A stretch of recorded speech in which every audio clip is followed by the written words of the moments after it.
And thanks for staying with us on Africa Independent Television AIT. And welcome to the Signature Show. I am Mwabweze Njoko now. Let us start this Sunday's edition of the program by my expressing my personal disadvantage on the very first issue we're about to review. I am from Mbise in Imo State. All right? Now, the governor of Imo State, Emeka Ihedioha, is also from Mbise. So I have to be overtly careful in my comment on goings on in Imo State, lest some hireling accuses me of acting an Mbise script. Well, this, however, will not deter us taking a look on some of the issues of alleged looting by the outgone governor, Rochas Okorocha, and his associates of Imo State government property, including cars, generators, some plastic chairs, and transformers meant to provide electricity for the ordinary people of Imo State. Now, some Imolites, with sympathy for the former governor, have advised the incumbent governor to forget what they call the distraction of recovering the allegedly stolen items and proceed with governance.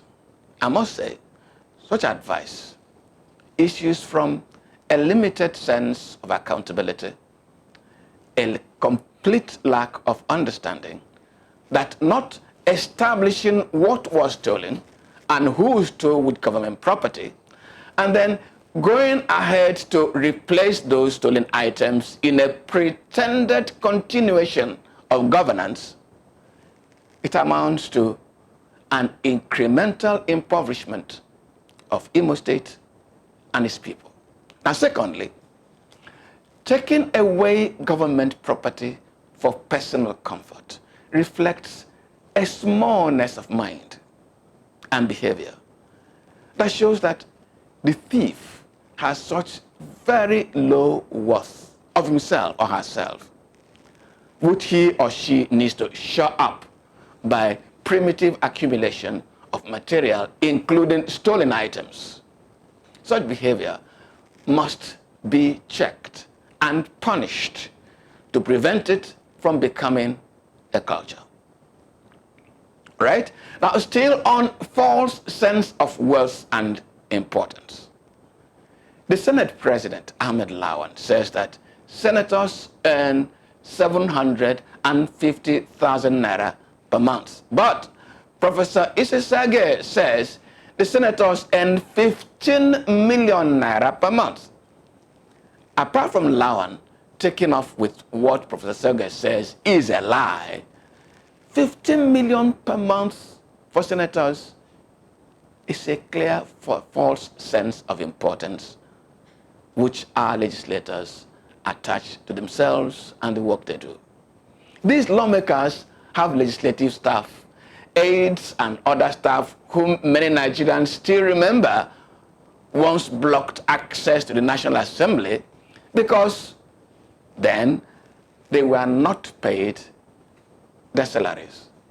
That is to say, apart from the 15 million naira monthly salary for senators, aides of lawmakers are still paid by the National Assembly bureaucracy. I think that our lawmakers should please reappraise their worth vis-a-vis the poverty level in the land, the poor health services all over the place, our out-of-school children, and those children who have never even heard of formal education at all, and then these senators can decide if their pay is fair to the Nigerian nation and its people. Well, that is the review of some of the major events of last week.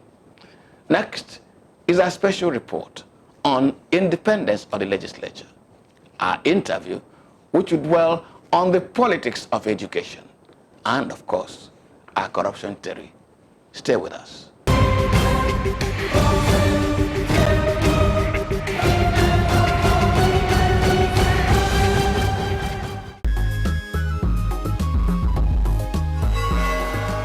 The inauguration of leaderships of the legislature at both the national and state levels have been completed.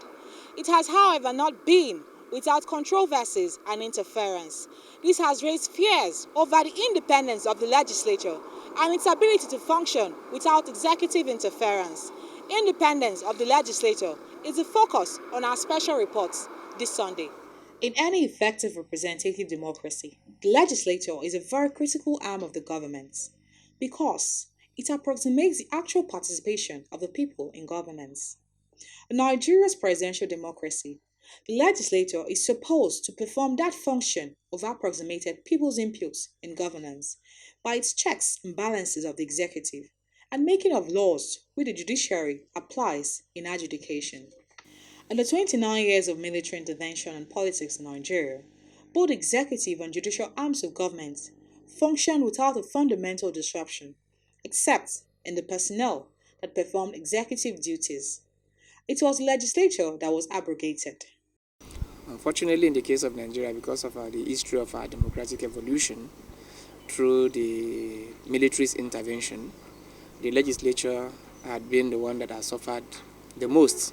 One of the major reasons why you could say that the legislature has not been doing so well is the quality of persons that get elected in the first place. The legislature is supposed to be made up of people who have gathered experience, mature people, who have gathered experience over time and are bringing the experience to bear on making laws for the good of the people and then providing oversight function on government. With the return of democratic governance in 1999, the legislature at both the federal and state levels were the most disadvantaged because their growth had been stunted by military interference.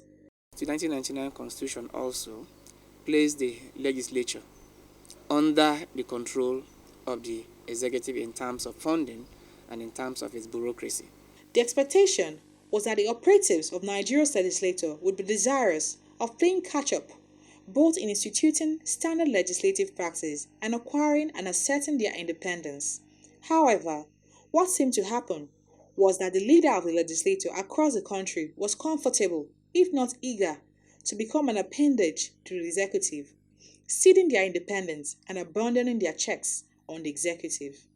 I blame the legislature because they have the powers given to them by the Constitution, and they ought not to allow the executive, for whatever reason, to interfere with what they're doing.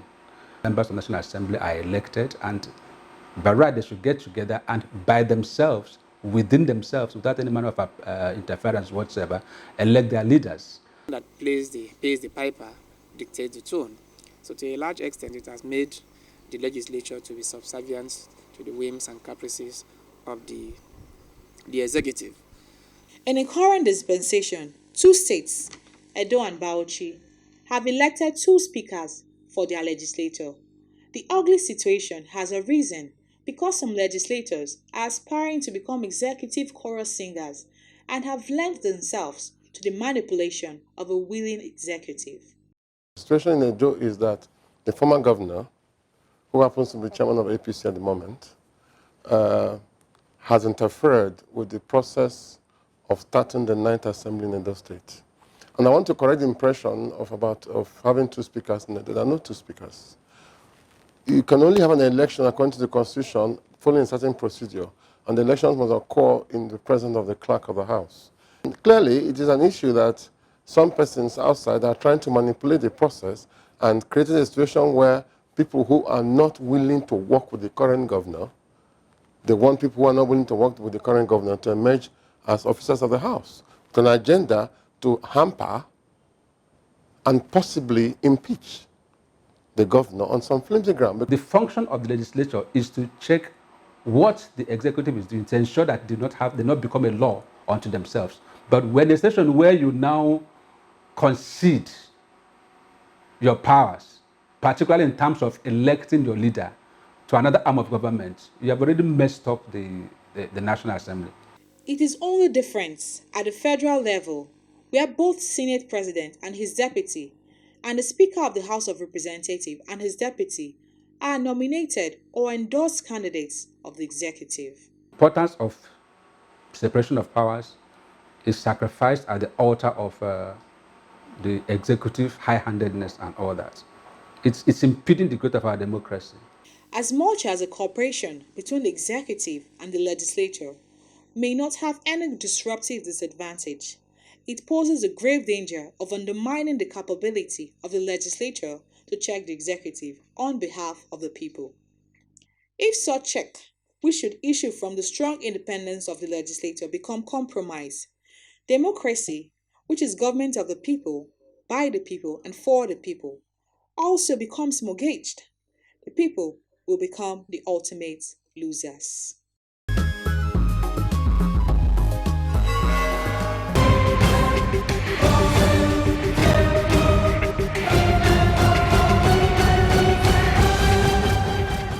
Hello, let me welcome you to the conversation segment of the Signature Show.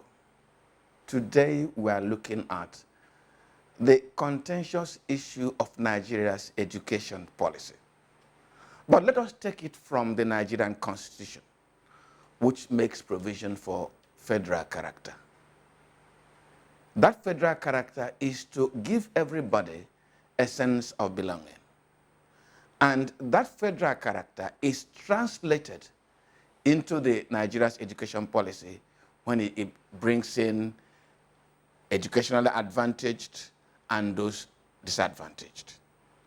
Quota system as a means of making sure that every section of the country has access to education. But how well has that policy been implemented? Is it achieving the objective for which it was designed initially?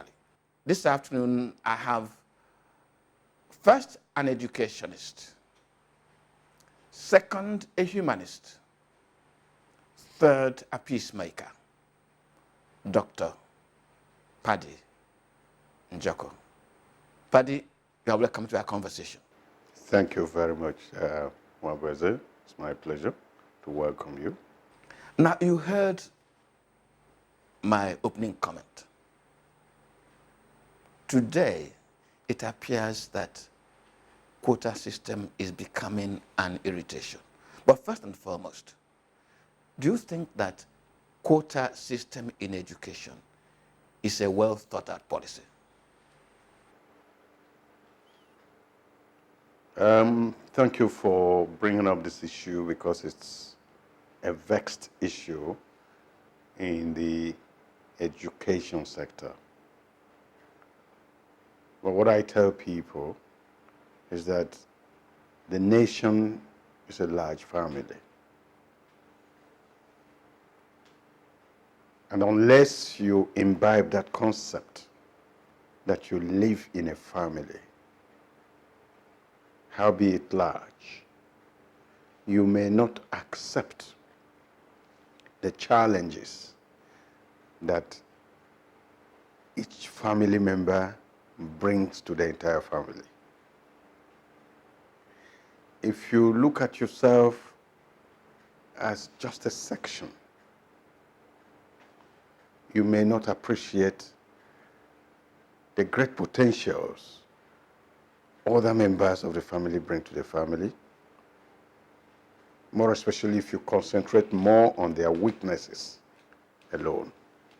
In a nuclear family, the Almighty God, being who He is, has made it that every person is an individual.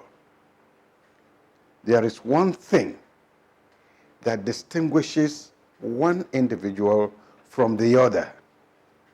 If that person was not different, was not an individual, God would not have created him or her because he would have been surplus.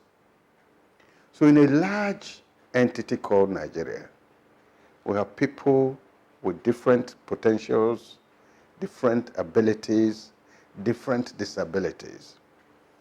But unfortunately, I doubt whether we have arrived at possessing commensurate capacity to deal with these differences and harness the potentials of the differences instead of suffering from the deficiencies of the differences. So at a certain time in the history of the country, when the military were looking for immediate effect solutions to problems that are very complicated, the issue of quota came in.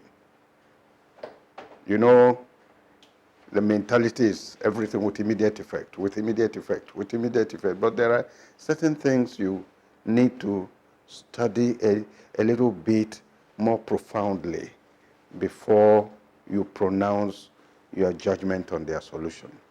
So we have inherited that immediate effect solution to the complicated education problem.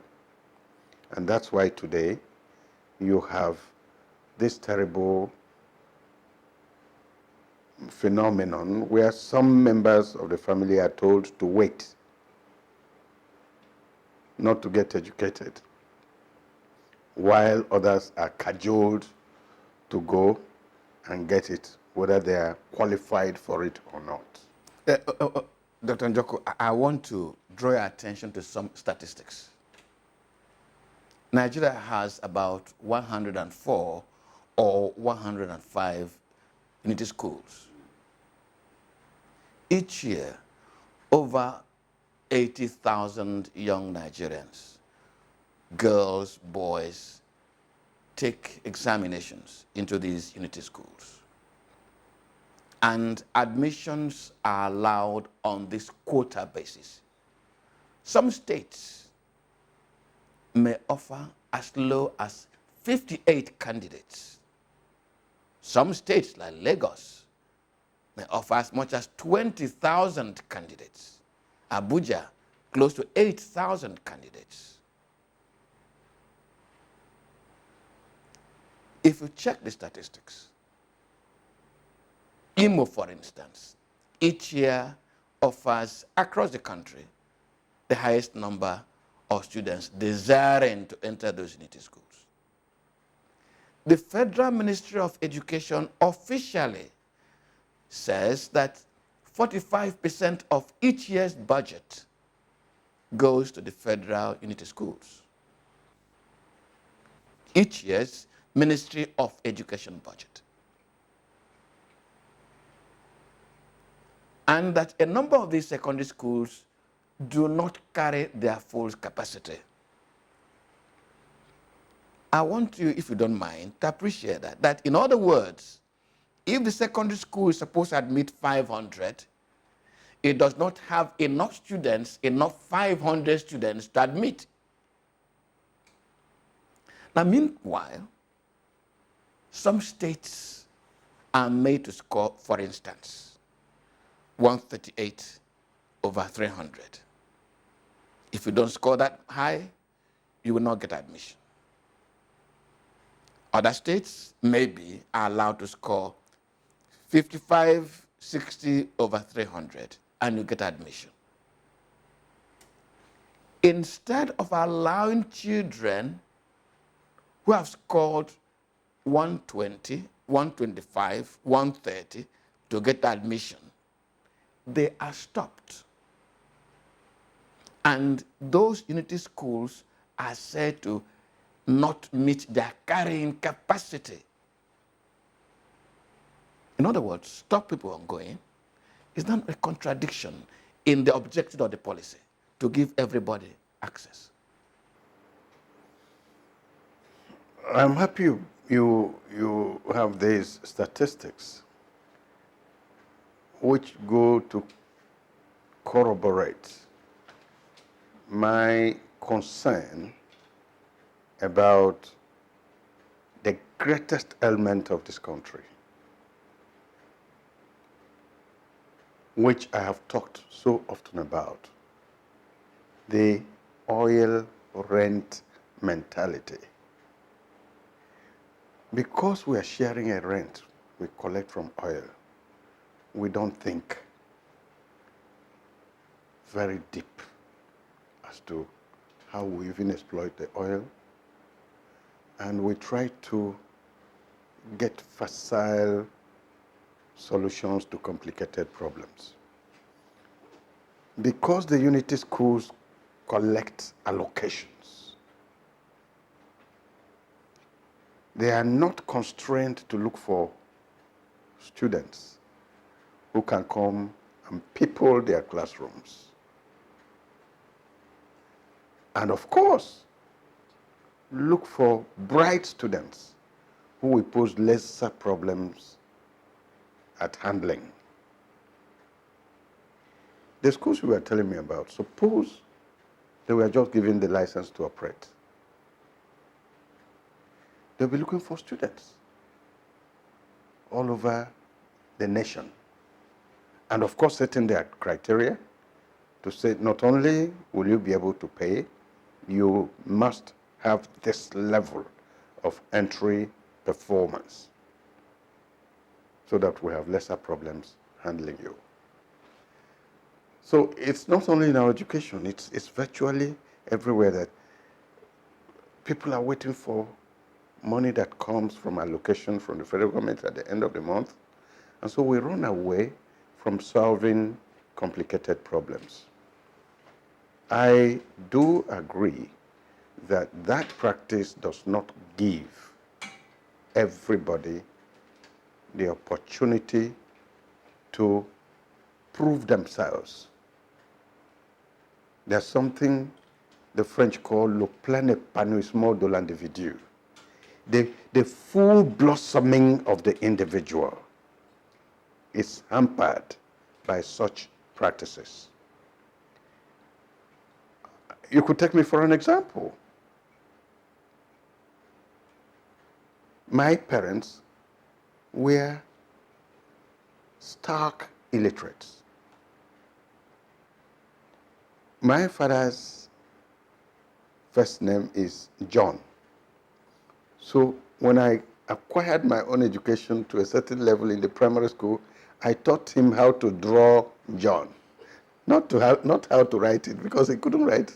So, you know, to draw John, it's just you draw one stroke here, another stroke here, another one here.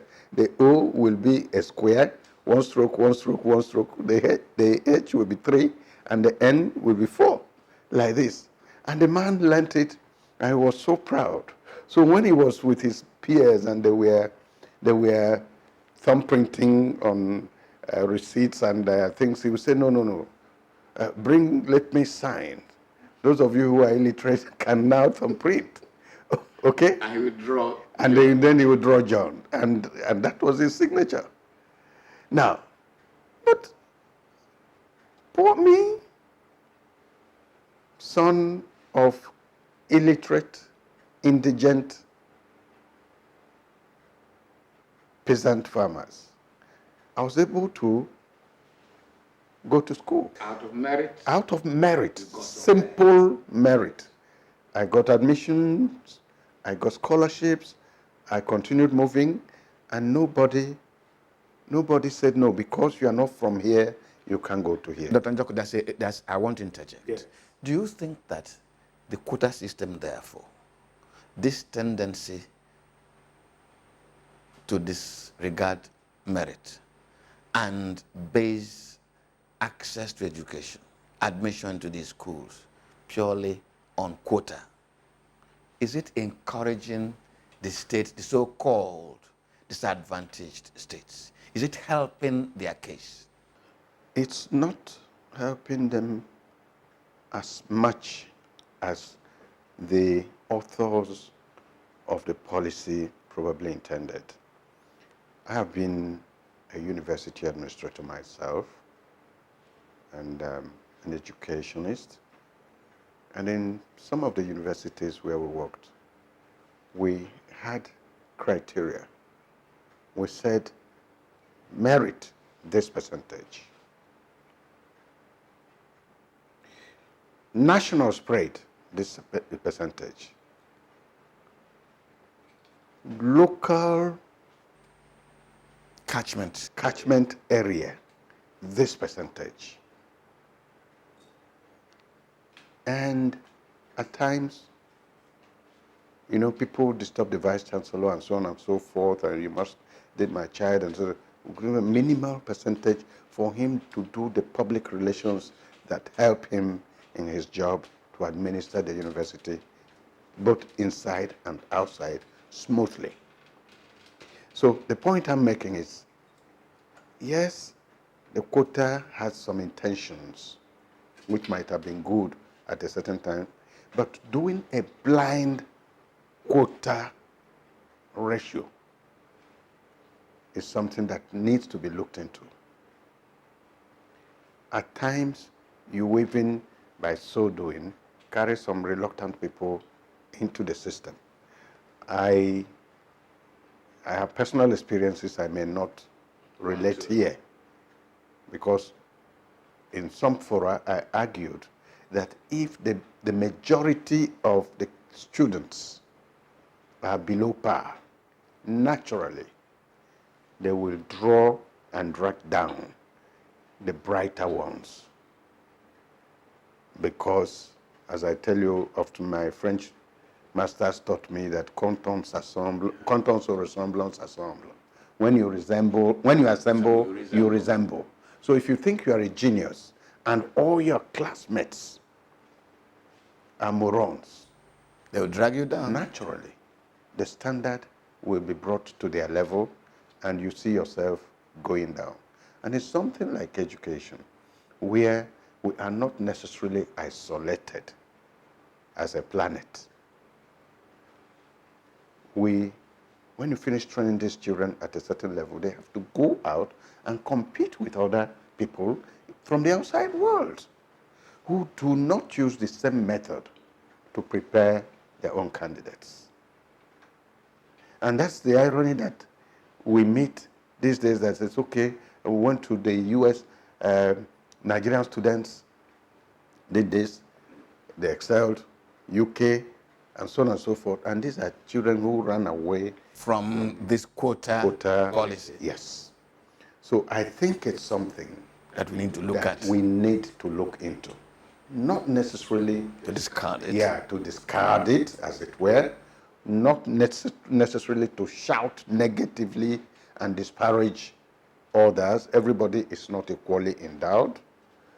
But to study the problem and study our situation and see how we can find a balance. I tell you something that happened. When some states were discriminating against non-indigens in their recruitment of teachers and so on and so forth, and then pushing people who were not properly qualified to go and take those positions, I did predict that sooner or later the Quality consequences. of education there. Yeah.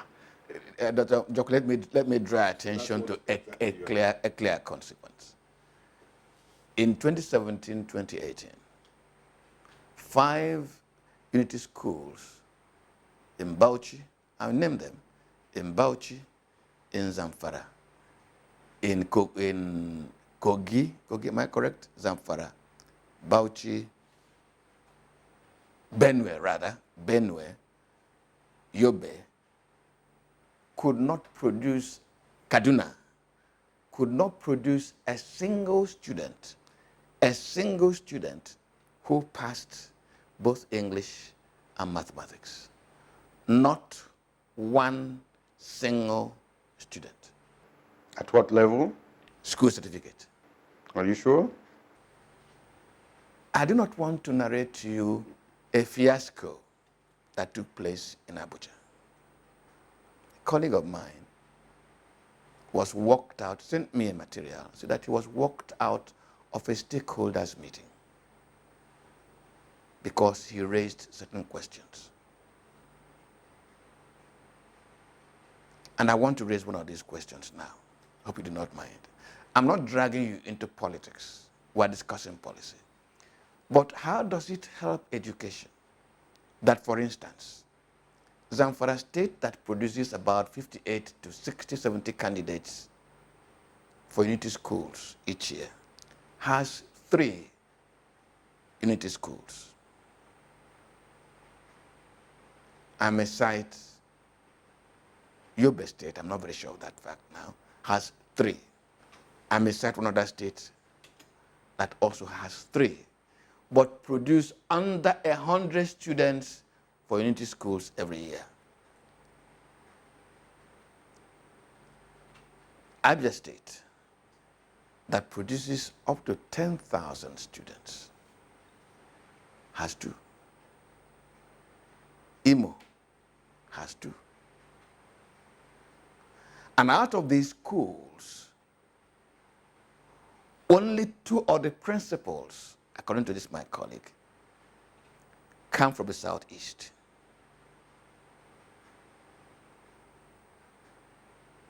And that he raised these issues in a stakeholders meeting. I don't want to discuss the controversy, not interested. Let me quote former military president, Ibrahim Babangida. He said that the time to look at quota has arrived because there's no local government area in Nigeria today that does not have a professor. So if the objective was to lift states to begin to be conscious of the need for education, that policy has achieved its objective.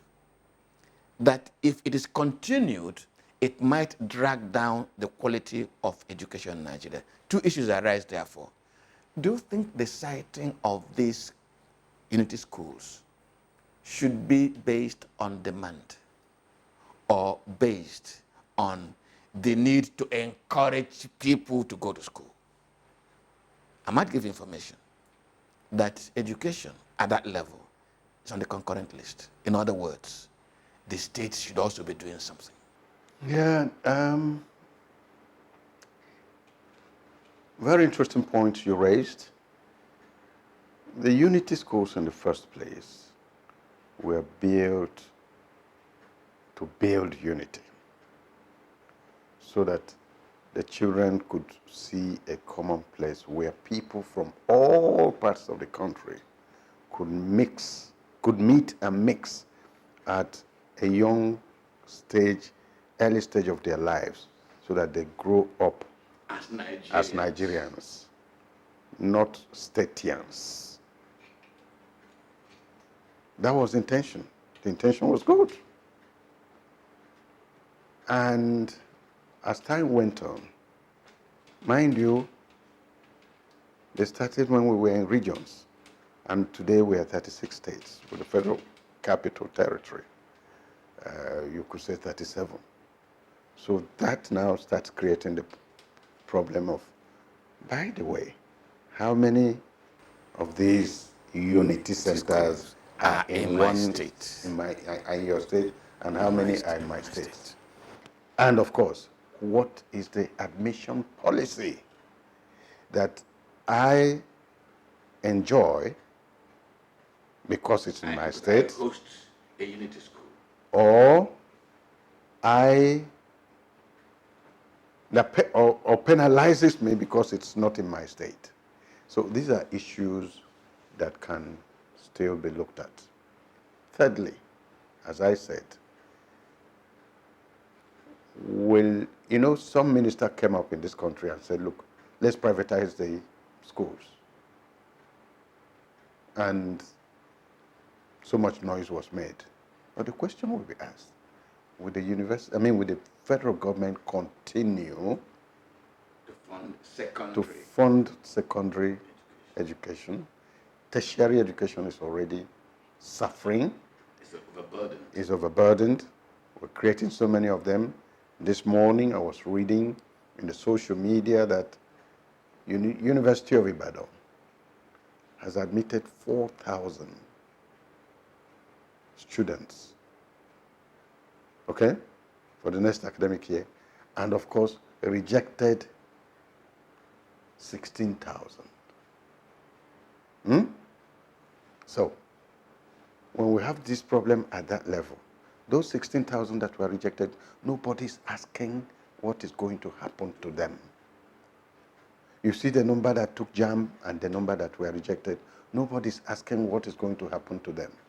So if we have such a gargantuan problem, and of course you've been told what our population is going to be in the next 20, 50 years. As a matter of truth, we said we're about 201 million as of today. Yeah, as of today. So if we neglect all these segments of society and say, okay, what we'll be doing is financing secondary schools, and because I am who I am, I must put so many of them in my state. Are we actually solving the problem? So the people we have elected into the legislature, they make the laws. I think part of their agenda will be looking into these issues painstakingly and not being myopic about them, not being tribalistic about them. Be nationalistic and patriotic and look at Nigeria's problem beyond today.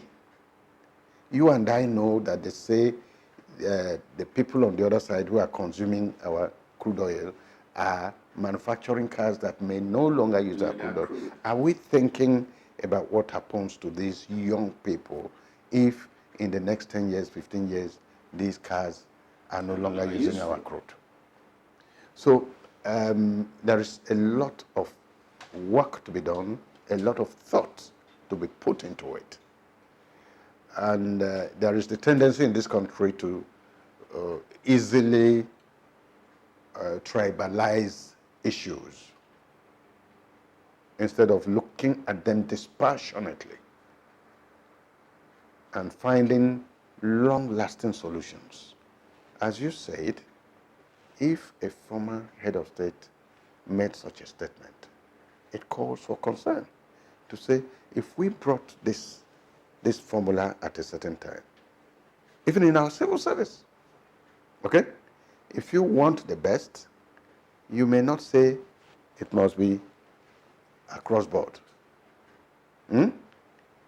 Our super egos, we have not said the captain must come from Sokoto this year, and after 4 years from Anambra. There was this boy who played so well, I've forgotten the boy, who played so well during the last World Cup for Nigeria. Good. If he was being discriminated against before because of where he came from, nobody would have put him in the team. And I always say, if we can get a family, one family, to deliver on the that needs can of the get country, 11 ex-players, great dribblers and strikers, and footballers to go and get the World Cup for Nigeria. Please go send that family. When they bring the cup, then the day we'll be going for the ceremony, you can use quota to determine who goes for the feast. You see, I think this is how, nations solve their problems. They don't say, for you to go to the moon as a scientist, as an astronaut, you must come from this particular family or area. For you to make scientific discoveries that help humanity and help your nation, that you must come from certain specific areas or local governments. No. They create an atmosphere, as I said, that allows for the full blossoming of the intellect of the individual. We are watching this conversation on Signature Show. We'll be back after a short while. Stay with us.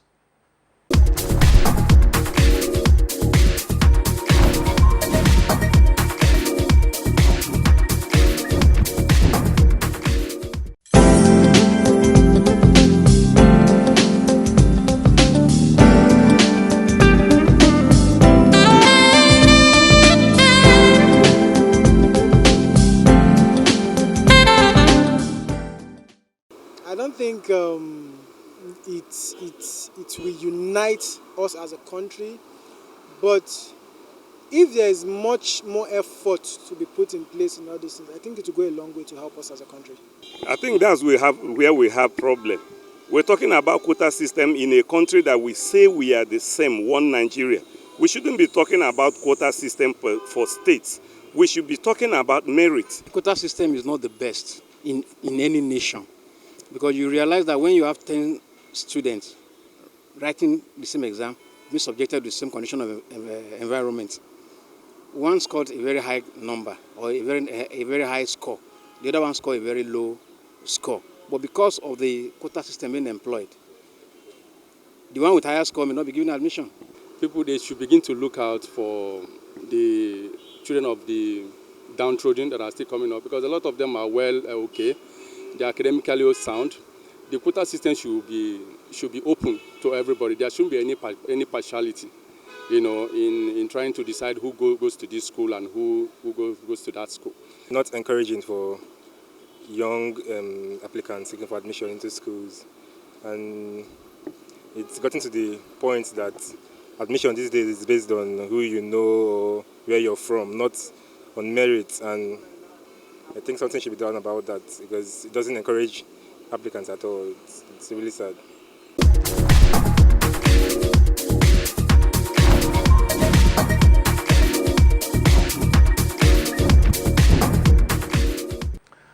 You are welcome back. Now, Dr. Njoko. Yes, please.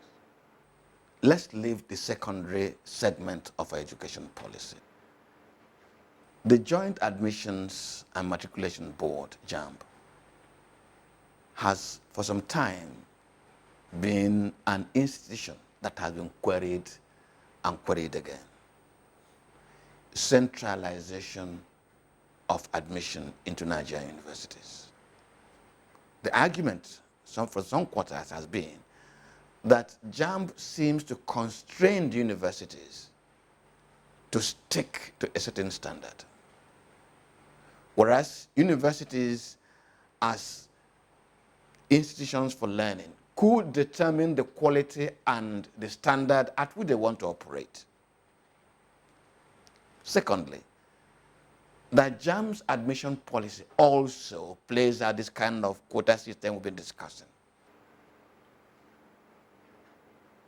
You look at inter-examination, and because certain people have not performed very well, you say the cutoff mark is going to be 5. And that opens the door to everybody. Even in that door opening to everybody, some students still do not get admitted because they don't come from some certain parts of the country.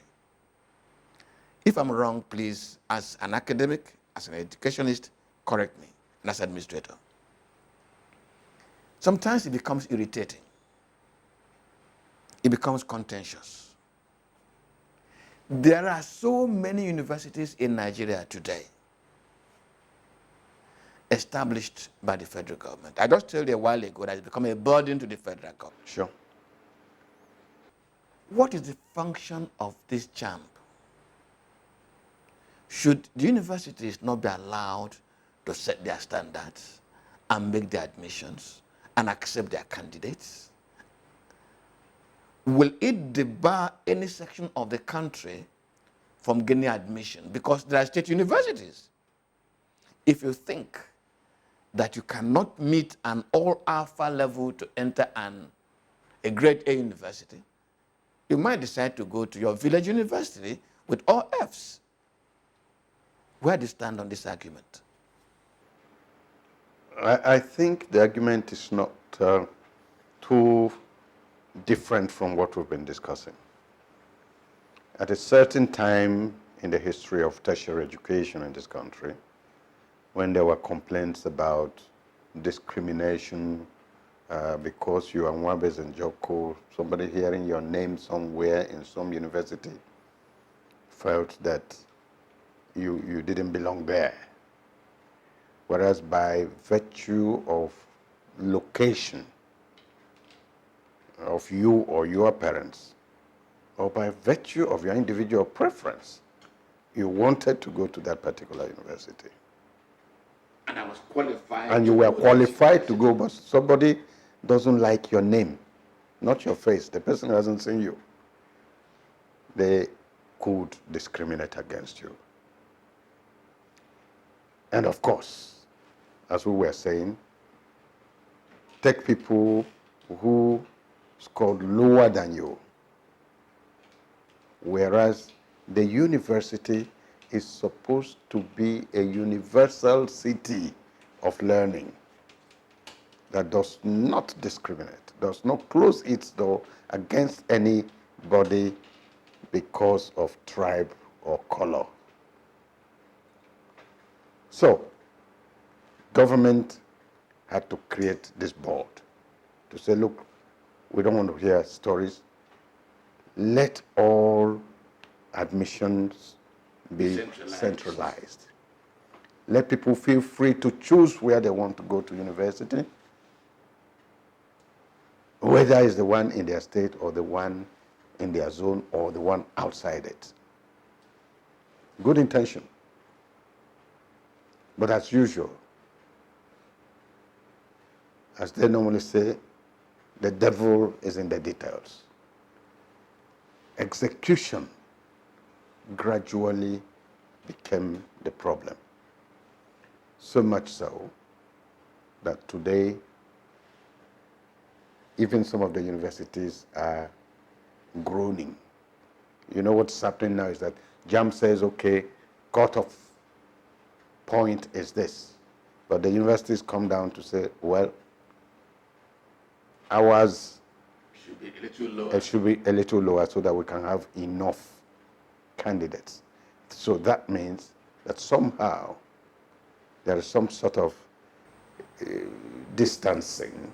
Let's say undermining. Well,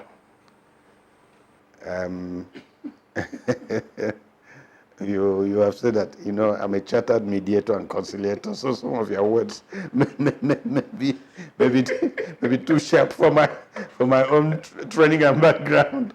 So we need to also review this. There's no nation that does not review policies from time to time. In fact, at times policies get outmoded.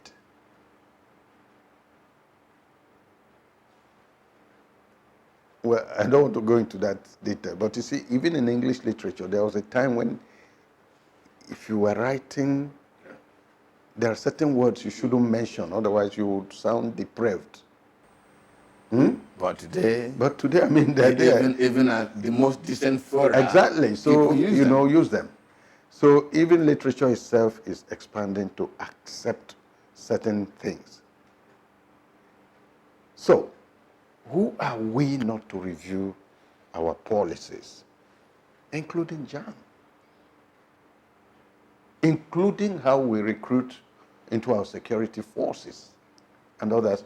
These things have to be reviewed periodically for the progress and harmony of the nation.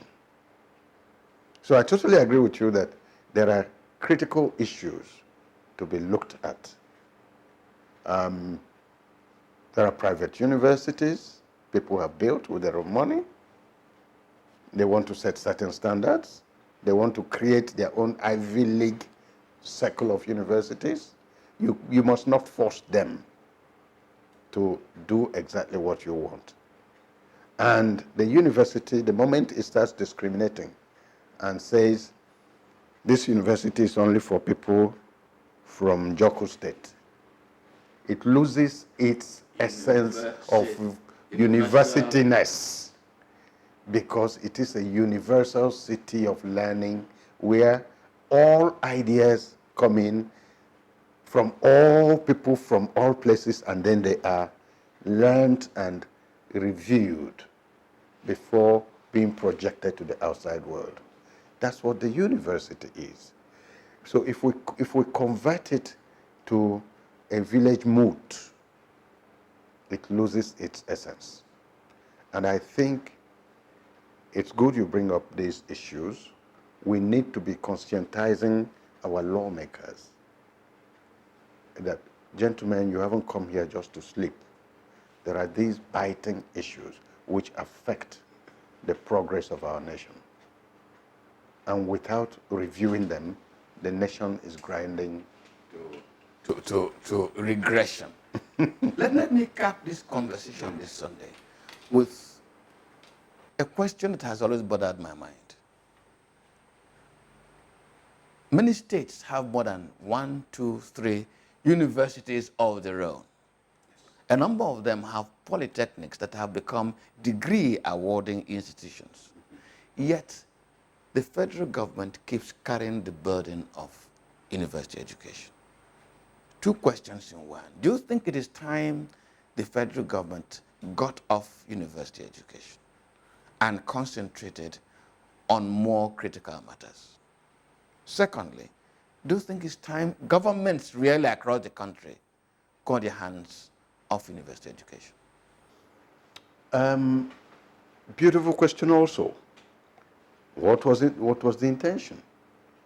You know, at a certain time, we had one university per region until somehow we ended up having 2, 3 in one region. Ibadan, Ife, Lagos. And it started spreading till now we got states. And it became a competition that there must be one in every state. Another competition is that every state will build its own, build its polytechnic, build its college of education. And the federal government, with the best of intentions, wanted people to acquire higher education. Mind you, we got independence as if people would say we were not intellectually prepared for it. And so every move had to be made to produce adequate manpower to drive our national development and independence, because we were no longer dependent on anybody. So at that stage, this is what drove establishment of more universities here and there. I mean, if you hear there's a university in your state, you start clapping. But time has also come when we should review the process, the commitment, and the priorities of the federal government in national development. We are today producing graduates we don't know what to do with. I pity the poor young people, because when I came out of university, I was inundated with job offers. I was inundated with job offers and I had to choose. Today, this person will read this first degree, the second degree, read masters, read mistress, read this, read that. I sit on interview panels, I get embarrassed. You see, one young chap with 5 degrees has not worked for even one day. The poor parents may have about 3, 4 of them like that, and are still feeding them, and their feeding habits have changed. And their dressing habits are not what we were used to. So the poor parents will be using their retirement money for these people's upkeep. Now, is it not time for us, one, to look at actually the education content? In the UK today, they do what they call learn and earn. You must start learning how to earn money while you are learning from your books how to pass exams. What are we doing about it? Then, it was fashionable to establish universities, states were doing it, so that every governor is a visitor and so on and so on and so on. Is it still necessary to concentrate on that? Or can we make it attractive enough for individuals to invest in education so that the state remains the regulatory authority to say, unless it's like this or like this, please, we can't accept your establishment of such institution in this state. A businessman looks at his investment opportunities and sees which one to put his money, and perpetuates his name or her name. So I think there's a lot of sense in what you're saying. Why can't we start looking at other areas of national development and start encouraging individuals with incentives to say, you can establish this is what you get, okay, for doing that. Producing manpower. Exactly, for us, so that we start looking at other things. You see our healthcare is suffering, our social services suffering, social infrastructure is broken, and of course, education is not something you also lump along with the others that issue suffers. Well, Dr. Njoko, I am looking at the clock, and my producer has given me sign twice. Well, you are the one asking me questions, and I'm only answering. Not to worry. These things are for those in the legislature who are closer to the people to consider and set agenda for them. Will they listen? Will they listen? I hope they'll listen. Hope they do. I hope they'll listen.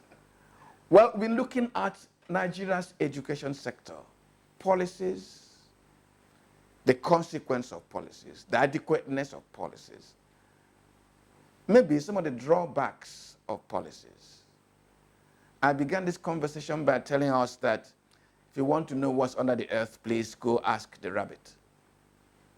I'm sure that this conversation has justified that statement.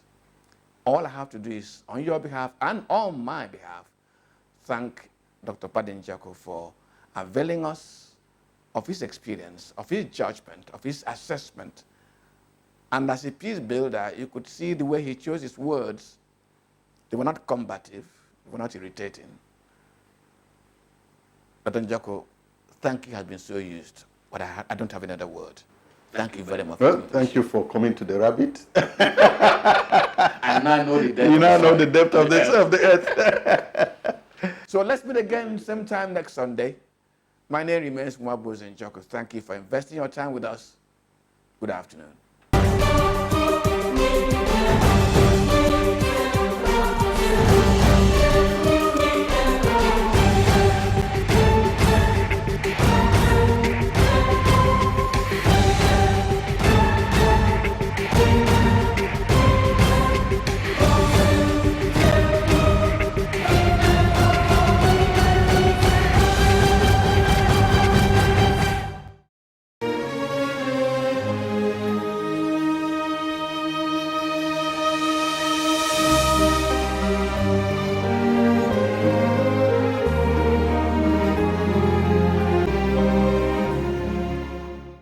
My people, now welcome to another time for the program Corruption Tori.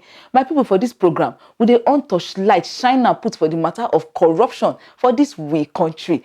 Anywhere where it happen, our touchlight go must touch am. My name na Ufoma Iguriase. Una welcome again. It never tell where we agree say if the mouth of tap where water for the comot dey very dirty or something just touch that place like that. Any water we pass there must to dirty too. Because you go carry the dirty way dey from the top of the tap, they flow. And if na the tap we can they supply one community, that one mean say if you share yama disease, give innocent people for that community, we no join to dirty the tap. In case you never code this matter where we dey talk, just follow us for our tori for this Sunday. Make you self tell us wetin this one fit cause.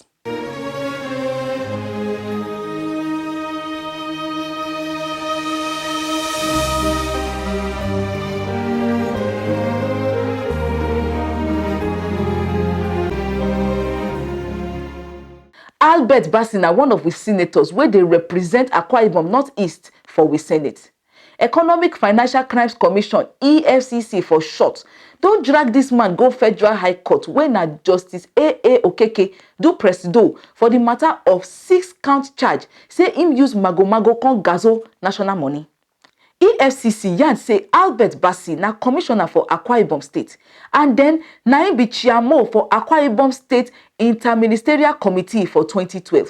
This position come make am oga for politics wey youth for that state they look they want follow in footstep. Tell you say make I thank you very much your television station because of the way you take they talk this thing for pidgin English. You go make our people for ground there for bottom to understand them better. This issue, this matter of corruption where we they talk so. Now, Albert Bassey, he learned them from some people where they before him. He learned them from them. They say, they don't see, say, all this Ogbonge office where government they give people. When then they come work for there, where their mind the day now to come make money. You talk and now you say na young man he be, and true na young man he be. So some people before him they don't they thief money, he don't see them. So he don't get that kind of character say to work for government office, now to go and become big man overnight. This kind of a thing is not good for our country.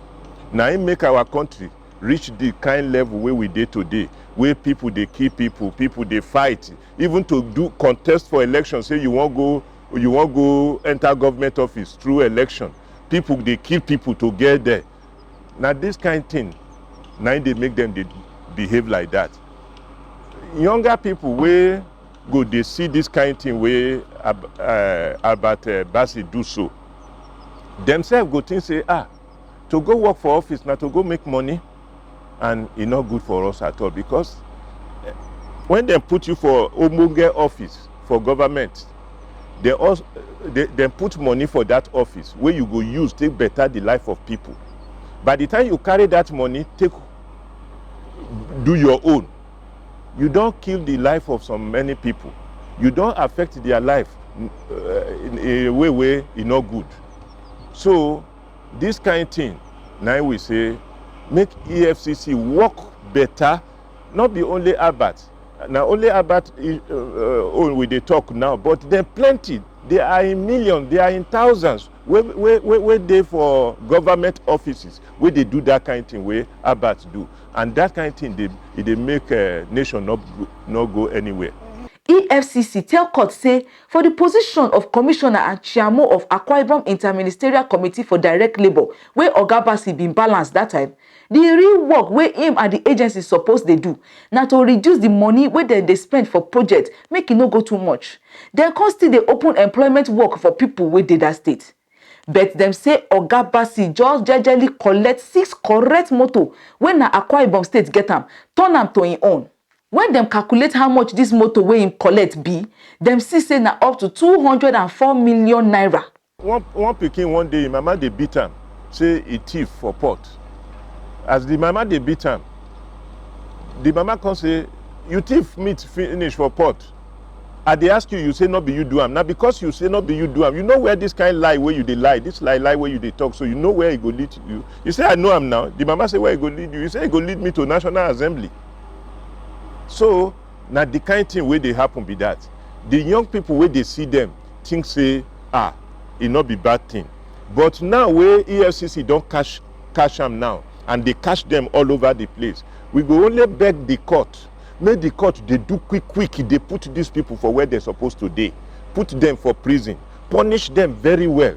If Nashana and them from do this kind of thing where they do so, now killing them go kill them. Since we will not they kill them, make they put them for prison well with a big work. Make them they work, they suffer for prison. If we do this, we go begin to correct the morality, the behavior of our younger people, and we can only thank God. Say somebody like Buhari now in own body language, even apart from body language, they talk every day. I don't want corruption for Nigeria. I don't want corruption for Nigeria. Make all of us put hands together, make we support and make we kill corruption. Because he talk he say, if we not kill corruption, corruption go kill Nigeria.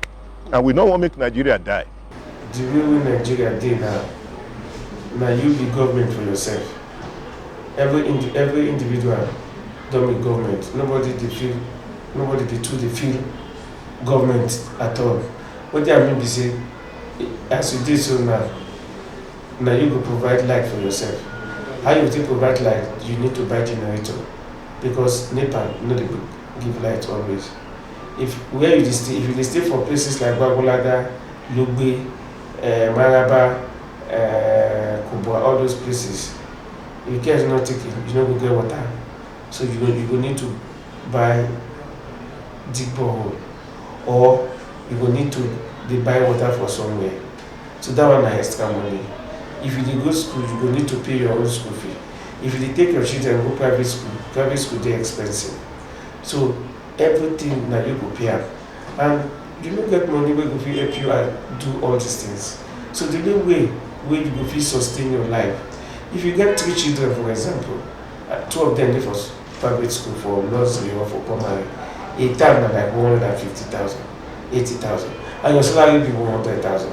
So your salary dey pay you for 1 month 100,000.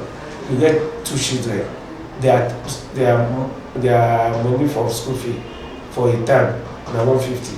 You go pay 2 for 2 of them, that's 300,000. You no go pay rent. House rent dey collect am 1 year. So the only thing wey you know say you go fit do, like if there is opportunity for you to steal, you go steal. Or if opportunity dey for you, you go do mago. So now, and because government never do enough to help us, everybody will get opportunity to enter inside government. Want to grab wetin you want to grab. So people don't say, now only when you enter government, you will get opportunity to grab what you want to grab. But if government want to discourage corruption, government should make sure say it provide the basic thing for Nigerians. And so young people will want to aspire for public office, go know say they want to go public office, not be to go steal money, they want to go there go serve. But the way it is now, people will aspire say they want to go public office, they don't want to go serve. Even though Senator Albert Yan give court say him no do all these things wey EFCC say him do, the commissioner wey dey there now talk say the motor wey he carry comot na one Infinity Jeep wey be 45 million naira, one Toyota Land Cruiser wey be 40 million naira, one Range Rover wey dem check am dem see say na 40 million naira too, 2 Toyota Hiace high roof wey be 27 million naira and 16 million naira each by each, and one Toyota Hilux wey be 30 million naira when dem check am. Before, people think say na correct thing, but now when government don't begin to torchlight them, now only make them not know or make them not get evidence against you. Once they get evidence against you, then go come for you, then go torchlight you well, and then go begin to take you for court. And so that kind of thing, if you born pikin, you not train am well, the pikin go give you trouble, it go give you problem. If you even carry your property for house, go sell for outsiders at a giveaway price. So now the kind of thing where we dey talk for nation too be that. As a nation, as a country, as we dey so, make we begin to teach our younger ones. Make we begin to teach them how to behave. No government money, not be for thief. You see, if you carry government money where you supposed to use for the good of the people. For example, if they're supposed to take that money, create a factory, and you and 2 people, 3 people, because not be one person they carry them, you carry this money, you take and do your own. Waiting in me be say that factory, not, even if you start them, you lay the foundation, you not go complete them. That is why everywhere where you go for this country, you get waiting that they call uncompleted project. The project where they start, where they not feel complete, but they don't chop all the money. So when you get that kind of thing, now be say the people who are supposed to work for that factory will go create employment, say job will go there for people. They not go see job because that factory not come online. The same way for hospital. The kind of equipment where you go buy for hospital where they go take they treat people. If you carry the money chop, they not go see the equipment buy. So you go begin the travel come out. If you get headache, you go travel come out. If you get stomach pain, you go travel come out. So you they go for medical care for another country. If those countries chop their own money like that, you go get your own. Now so we not get road all over the place and that kind of a thing. These are the kind of things where they happen when the people where we give office, when they misuse that office. Nigeria, all these politicians, if they do bad thing, what do they see self? Right? People who do bad thing, they celebrate. Sometimes ago, somebody go National Assembly, go carry talk, 5 people for inside National Assembly. Now the person now be deputy speaker now. So what will be the good thing when you do now? We become deputy senate president. What will be the good thing when you do now? We be deputy senate president. Now the late thing we me and no say do. Now the day we carry talk, go snatch maize. So if me, I'm not say next time if I want to get promotion, I'll go do one bagbagati for there, so that my party too will promote me. So if you want to encourage young people, maybe they do good thing. make government set the standard. So anybody will do bad thing, the rest go get punishment. Justice Okeke don carry bail give the senator of 20 million naira and he go still carry one shorty of the same amount follow body. He carry the case go July 3rd and 4th, say na that time he go enter court proper.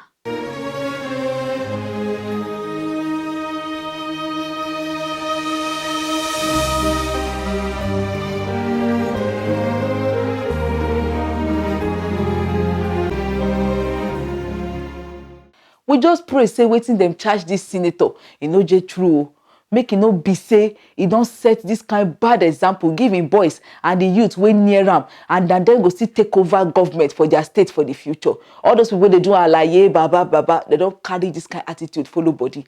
If na true, na bad head wey spoil the rest of the body be the case o.